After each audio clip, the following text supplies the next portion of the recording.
Hello, hello! Cette semaine, on était rendu à analyser la troisième compagnie dans notre portefeuille virtuel, qui était Osisko. Vu mon manque de connaissances dans le secteur minier, c'est quelque chose qu'il faut que je développe, j'ai trouvé un petit quelqu'un qui est à l'aise dans ce domaine-là, qui a beaucoup d'expérience, qui voulait nous en parler. Donc, c'est quelqu'un qui est dans le groupe, qui s'est offert de faire une vidéo pour ça. Donc, on va y aller tout de suite avec son vidéo qui va nous parler d'Osisko et aussi investir dans les secteurs miniers en général. Donc, cours 101, investir dans le secteur minier. C'est parti. Bonjour tout le monde. Donc aujourd'hui, un numéro spécial en collaboration avec Investir maintenant qui s'intitule Investir dans les mines. Donc pourquoi est-ce qu'on en parle? C'est simple. C'est le Saint Graal de plusieurs personnes, mais c'est aussi la peur bleue de d'autres. Voyons pourquoi. Donc ici par exemple, dans notre cas d'exemple, sur le groupe Investir maintenant, nous avons pris la compagnie Osisko. Qu'est-ce qu'on remarque dans les compagnies minières? C'est que on peut faire des profits énormes. On peut aller jusqu'à décupler notre valeur. On peut aussi en perdre beaucoup. Donc voilà pourquoi il faut connaître notre sujet. Regardons en détail. Les compagnies minières se séparent en deux catégories. Les compagnies majeures, qui vont être définies comme étant des compagnies qui ont des mines en production. Ils ne dépendent donc pas de leur capitalisation boursière ni des investisseurs pour faire générer des nouveaux projets. C'est le cas par exemple de Rio Tinto et de plusieurs autres grosses compagnies qui possèdent des mines actives. On voit que la variation du cours de l'action de ces grosses compagnies-là va surtout suivre le cours des métaux. Pour ce qui est des mineurs, c'est un petit peu différent. Ici, on a pris le cas d'Ariane Phosphate. Ce sont des compagnies qui génèrent des projets mais qui n'ont pas encore d'entrée d'argent. Et donc, ils vont seulement dépenser. Ils vont dépendre à 100% des investissements. Et donc, le cours va beaucoup fluctuer. C'est ce genre de compagnie-là dont on va traiter aujourd'hui. Et c'est ce genre de compagnie-là qui peuvent voir leur valeur grandir énormément au fil des années. Aussi, diminuer énormément, d'où le risque important. Quand est-ce qu'il faut investir dans les mines? Voici un graphique, probablement le plus important que vous allez voir. Euh, Voici un graphique qui montre quand investir dans les mines. Il y a deux moments favorables. Donc, le moment où ce qu'une compagnie va faire de l'exploration, on veut investir avant qu'elle fasse une découverte. Quand la compagnie va faire une découverte, son action va monter énormément et atteindre un sommet. À ce moment-là, la compagnie est propice à se faire acheter. Et c'est là que c'est extrêmement payant. Un autre moment, c'est qu'après que la compagnie ait trouvé, par exemple, un beau dépôt, elle va essayer de la mettre en valeur. Elle va faire des études de faisabilité, elle va développer son projet, éventuellement commencer la construction. Si on prend par exemple le cas d'Ariane Phosphate, ils sont rendus ici en ce moment. Si le projet part, évidemment l'action va monter en flèche, puisqu'ils vont maintenant devenir producteurs et vont générer des flux d'argent. Les commodités se séparent en deux. Il y a les commodités qui sont échangées en bourse. On parle de ceux-là qui ont un prix fixe, qui varie, qui sont affichés à la bourse, par exemple l'or, l'argent, le cuivre, le zinc, le nickel, le pétrole, le platine, etc. Donc ces commodités-là sont plus simples, étant donné qu'une compagnie n'a qu'à, par exemple, miner de l'or et va pouvoir leur vendre à un prix qui est déjà prédéterminé. Ce n'est pas le cas pour les métaux industriels, comme par exemple le phosphate, le diamant, le graphite, etc. Ces compagnies-là vont donc dépendre de leurs clients et de l'offre et la demande pour finalement être capable de vendre leurs produits à un prix intéressant. C'est donc plus variable, c'est un petit peu plus compliqué. La gestion du risque. Vous en êtes peut-être déjà rendu compte, plus que le projet est à une phase disons plus que le projet en est à son début, plus le risque est grand. Par exemple, une compagnie qui n'a pas encore fait de découverte, qui fait simplement des forages un peu partout, le risque est très grand, ils vont dépenser quand même relativement peu d'argent, mais les risques sont très grands, ils ne risquent pas de trouver grand-chose. Par contre, une compagnie qui a déjà trouvé son dépôt et qui est actuellement en train de faire une étude économique, elle sait déjà de quoi qu'elle parle, l'incertitude est beaucoup moins grande et le budget est beaucoup plus grand, par exemple. Plus on avance dans les stades, plus les coûts sont élevés, mais plus le risque diminue. Ça, c'est un concept extrêmement important quand on investit dans les mines. Donc plus un projet est gros, plus le risque est petit. Mais plus les risques de générer des profits sont minces. Donc c'est ça.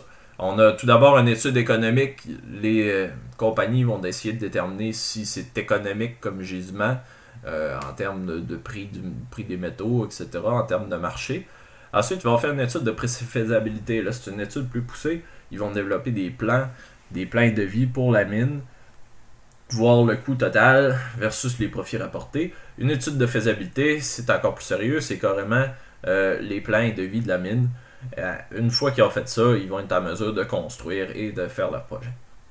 Donc, plus qu'une compagnie est avancée là-dedans, plus l'incertitude diminue et plus les coûts augmentent. C'est ce qu'on voit ici. Donc, à la phase d'exploration, on voit en rouge, par exemple, le coût en dollars, qui va aussi être un petit peu le cours de l'action, et en vert, le risque. Donc, on le voit que plus le projet avance, plus les coûts augmentent, plus les profits augmentent aussi, mais plus le risque diminue. Maintenant, dans quel secteur investir? Les gisements, si vous ne connaissez pas ça, ça va être un petit peu un cours 101. Les gisements sont répartis dans certains secteurs qui sont plus intéressants que d'autres. C'est important de regarder ça un peu. S'il n'y a pas de mine à proximité d'un dépôt qui vous intéresse, dans lequel vous voulez investir, c'est probablement pas un bon secteur. Dans ce cas-là, je vous conseille de vous éloigner de ça. Par contre, si vous êtes par exemple en plein Nevada, dans le Carlin Trend, il y a déjà plusieurs mines à proximité et qu'il y a un projet intéressant qui ouvre par là, c'est probablement très prometteur. Même chose ici au Québec pour l'Abitibi. L'Abitibi, c'est là qu'il y a toutes les mines. Donc s'il y a un projet qui est généré en Abitibi, vous voulez investir dedans, c'est déjà quand même pas pire. Maintenant, comment qu'on fait? Il y a plusieurs documents qui peuvent vous intéresser. Quand vous vous intéressez à une compagnie, vous allez essayer de vous documenter. Pour ce faire, vous avez entre autres, par rapport à la bourse de Toronto, les rapports 4301 qui vont se retrouver sur le site cedar.com qu'on a vu dans une vidéo précédente. C'est une mine d'or, c'est là-dedans qu'il va y avoir toutes les informations. Les compagnies sont obligées de faire un 4301 régulièrement. L'équivalent australien, c'est les rapports JORC. Même chose. C'est comme le 4301, c'est un rapport très complet fait par des firmes indépendantes qui vont statuer l'état d'un projet. Ensuite de ça, vous avez aussi les études de faisabilité qui vont, par exemple, vous dire si un dépôt va être exploitable ou non. Vous allez avoir les communiqués de presse qui vont être relâchés régulièrement par les compagnies et beaucoup d'autres informations. Donc pour ça, je vous conseille de vous tenir au courant. Quand vous allez voir toute cette documentation-là, vous allez souvent tomber sur des chiffres qui vous diront pas grand-chose peut-être au début. On va essayer de démystifier ça. Vous avez entre autres le CAPEX, les RR, etc. Voyons voir c'est quoi. Tout d'abord, on parle souvent de teneur. Le teneur, c'est la concentration d'un élément dans une roche. Ça dépend du type d'élément que vous regardez. On va en reparler plus loin. La teneur de coupure, souvent spécifiée également, c'est la teneur en dessous de laquelle l'exploitation n'est pas rentable. Donc, par exemple, une mine a un dépôt qui a en moyenne 1,2 g/tonne d'or. Leur teneur de coupure est peut-être aux alentours de 1 g/tonne d'or. Donc, on voit que leur teneur est très proche de leur teneur de coupure. Dans ce cas-là, c'est moins bon. On va en reparler tantôt. Le tonnage, c'est le volume du gisement. Évidemment, plus qu'il est gros, mieux c'est. Qu'est-ce qui est un bon tonnage? On va voir ça tantôt aussi. Le NPV, c'est le Net Present Value. C'est la valeur d'un projet à l'état actuel. Dans le fond, une fois qu'il va avoir fait la mine, combien que les bâtiments, l'équipement, etc. vont valoir, incluant le dépôt. Le IRR, on parle de l'Internal Rate of Return. C'est un chiffre extrêmement important dans l'industrie minière. Dans le fond, c'est si vous investissez 100$ au début, c'est combien d'argent qui va vous en revenir à la fin du projet. Donc, par exemple, dans les mines, on essaie d'avoir un internal rate of return d'environ minimum 20%. C'est votre pourcentage de profit si vous investissez au départ du projet et que vous reprenez vos actions à la fin du projet. Le payback time, c'est le temps de retour sur l'investissement. Souvent, les compagnies vont emprunter énormément pour construire ces projets miniers-là. C'est des grosses industries, donc ils vont emprunter beaucoup. C'est en combien de temps qu'ils vont être capables de repayer leurs dettes. Le CAPEX, c'est les dépenses de capitalisation. C'est le coût de leur dette, c'est les intérêts, c'est le coût d'émission d'actions, etc. Tandis que l'OPEX, c'est les dépenses d'opération, c'est leur coût de production c'est leur coût de production. Le cash flow, c'est l'argent liquide disponible. Donc on a vu un petit peu de définition. Ça va peut-être vous aider un petit peu à lire les rapports financiers qui ressemblent à ça. Donc par exemple, dans le cas de ce projet-ci, on a un CAPEX d'environ 1 milliard 500 millions. C'est beaucoup, c'est donc un gros projet. Mais on nous promet un internal rate of return d'environ 25%. C'est très bon, c'est-à-dire que si j'investis 1 milliard 500 millions là-dedans, il va m'en revenir 25% plus à la fin du projet, c'est-à-dire quand il va avoir terminé la mine. Le cash flow, évidemment, il faut tout le temps qu'il y en ait un peu. Une compagnie qui n'en a pas ne peut pas faire d'opération et donc ne peut pas exister. Un NPV, Net Present Value, c'est la valeur de l'investissement. Si finalement le projet ne marche pas, il décide de vendre. C'est à peu près ça que ça va valoir. Donc on investit 1,5 milliard. Le projet peut se revendre 2,3 milliards une fois qu'il est construit. Donc on a déjà des profits, vous comprenez. Payback, c'est le temps que ça va leur prendre pour payer leur investissement de départ. Donc en 3,5 ans, ils vont commencer à faire des profits. C'est bon. Ici, on a des teneurs entre certains éléments. C'est probablement une mine de fer ici. Ça vous concerne peu. En tout cas, vous regarderez spécifiquement l'élément qui vous intéresse. Ça va dépendre. Maintenant, un bon projet, c'est quoi? C'est un projet qui va faire un équilibre entre un aspect technique intéressant, un aspect sociopolitique, économique et un aspect géologique. Donc, c'est un peu de tout. Évidemment, si vous avez un projet exceptionnel avec des teneurs exceptionnelles dans un pays qui ne veulent rien savoir des mines, votre projet n'est pas bon. N'investissez pas là-dedans. C'est les gouvernements qui décident en fin de compte. S'ils ne veulent pas que la mine ouvre, la mine n'ouvrira pas. A l'inverse, si le dépôt n'est pas très beau, mais qu'ils veulent, le gouvernement pousse quand même pour le construire, c'est peut-être pas un bon projet non plus. Donc c'est à voir, c'est un équilibre. Maintenant, les critères. On en a parlé tantôt, on a fait une définition. Voyons c'est quoi les critères. Les critères d'un bon projet minier, c'est un projet qui va avoir des faibles coûts de production, qui va avoir un net present value positif, évidemment, qui va avoir un internal rate of return de plus de 20%. Si un projet n'atteint pas 20%, je vous conseille de ne pas vous mouiller là-dedans. Évidemment, l'équipe de direction va valoir pour gros. Prenez le temps à regarder le board de la compagnie et faites sûr que ce sont des gens d'expérience qui dirigent le tout pour pas faire affaire à une compagnie qui n'est pas sérieuse. Vous voulez principalement un gisement qui a l'air simple. Vous pouvez vous informer un peu, évidemment, vous n'êtes pas géologue, mais vous pourrez quand même comprendre si ça a l'air compliqué ou pas. On parle de quelque chose d'homogène versus hétérogène. Ensuite, le ratio magique, c'est ça. Quand vous regardez des résultats de forage, pour l'or par exemple, c'est le cas le plus facile, vous allez souvent avoir quelque chose comme 2 grammes-tonnes sur 10 mètres. Est-ce que 2 grammes-tonnes sur 10 mètres, c'est bon dans un résultat de forage? Ce que vous devez faire, là j'ai mis diviser, c'est multiplier. Vous devez multiplier la teneur par la longueur. Et si ça ne vous donne pas 100, ce n'est pas si bon. Par exemple, 2 grammes-tonnes sur 10 mètres, ça vous donne 2 fois 10. Ça vous donne 20. C'est pas très bon comme résultat. Par contre, vous auriez eu 20 grammes-tonnes sur 10 mètres. Ah là, c'est une autre histoire, c'est une teneur exceptionnelle. Donc là, le projet est bon. Le projet où la découverte est bonne. Le volume, ici, c'est un exemple sur l'or, ça va dépendre des types de dépôts. Vous pouvez comparer à d'autres dépôts qui sont actuellement en production pour voir leur grosseur versus le projet qui vous intéresse.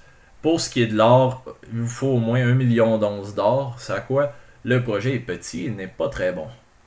Évidemment, comme on a dit tantôt, l'acceptabilité sociale est un critère extrêmement important. On l'a vu au Québec, par exemple, avec l'uranium. Il y a énormément de projets d'uranium qui sont intéressants, mais dès que les promoteurs miniers ont décidé d'en parler, le gouvernement s'est fermé et a mis un moratoire.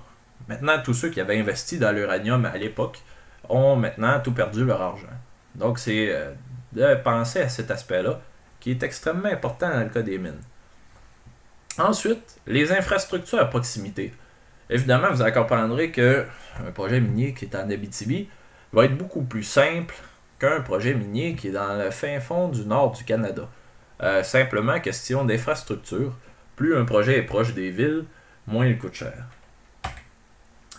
Enfin, l'exemple de Cisco, puisque c'est l'exemple dans la page Investir maintenant, on a pris des actions là-dedans. Donc, si on regarde où est-ce qu'on en est dans ce graphique-là, on en est actuellement probablement au point haut. Ils ont fait une très belle découverte qui est Windfall récemment et ils ont des teneurs assez exceptionnelles, font beaucoup de communiqués de presse, essaient de mousser leur action. On a vu que l'action a quand même pas vraiment monté, puisque Osco a également des mines en production, c'est donc une compagnie qui n'est pas une compagnie mineure. Elles sont donc moins influencées par ces trucs, les trucs comme des découvertes, mais on est actuellement un maximum. On peut s'attendre à un achat prochain. Si on regarde un petit peu l'historique de Cisco, on sait qu'ils ont eu plusieurs offres hostiles d'achat par le passé qui ont été refusées. Mais c'est peut-être leur objectif maintenant. Sinon, leur objectif, ça va être de passer rapidement en production. Donc, dans les deux cas, on devrait s'attendre à voir l'action monter dans la prochaine année. Comme on peut le voir aussi, ils ont sorti un communiqué de presse le 7 août dernier. On parle de 650, un forage qui a frappé dans la zone 888. Une nouvelle découverte pour eux autres, c'est assez récent. Donc, comme on parlait tantôt, on parle de 22,4 grammes tonnes d'or sur 3,4 mètres. Est-ce que ça, c'est bon? C'est comme je vous disais tantôt, il suffit de multiplier la teneur sur la longueur de l'intersection et vous obtenez un chiffre. Si, par exemple, on multiplie 22,4 par 3,4 mètres, on obtient le chiffre de 76. Est-ce que c'est bon? Comme on l'a vu tantôt, en bas de 100, c'est pas tant bon. Et en haut de 100, c'est bon. Donc là, 76, c'est quand même pas pire. Il n'y a pas de quoi virer fou avec ça. Mais ça va être de regarder, entre autres, dans ce projet-là, le volume de la chose. Ils ont sorti un 4301 récemment. Le volume du dépôt est petit. Mais ils ont déjà des investissements pour produire leur mine. Et ils ont des teneurs intéressantes. Donc c'est à voir, c'est un projet très intéressant. C'est qui en fait un excellent cas d'étude dans le cadre de ce groupe. Donc j'espère que vous en aurez appris un petit peu plus sur les mines. C'était évidemment un cours 101. Si vous voulez, on ira plus dans les détails. Je vous invite à commenter et à poser vos questions sur cette vidéo. Et si ça donne, j'en referai un bientôt. Bonne journée.